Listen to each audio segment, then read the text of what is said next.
వైరా పోలీసుల చొరవతో ఇద్దరికి కృత్రిమ చేతులు ఏర్పాటు.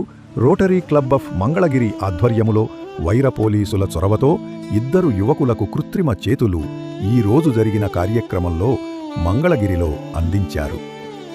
వైరాపట్టణం శాంతినగర్కు చెందిన పమ్మి ముత్యం గత 20 ఏండ్ల క్రితం ప్రమాదములో చేతిని కోల్పోయి జీవనము సాగిస్తుండగా, అదేవిధంగా కారేపల్లి మండలము జైతురం తండాకు చెందిన కేలోత్ నరేష్ గత ఏడాది ప్రమాదవశత్తు చేతిని కోల్పోయి దైనందిన జీవనానికి ఇబ్బందికరముగా మారడంతో వీరు తమ సమస్యను వైరా పోలీస్ సబ్ ఇన్స్పెక్టర్ పుష్పాల రామారావు దృష్టికి తీసుకురావడంతో ఆంధ్రప్రదేశ్ రాష్ట్రము మంగళగిరి వారి సహకారముతో జర్మనీ నుండి దిగుమతి చేసుకున్న అధునాతన టెక్నాలజీతో కూడిన కృత్రిమ చేతిని అందించారు.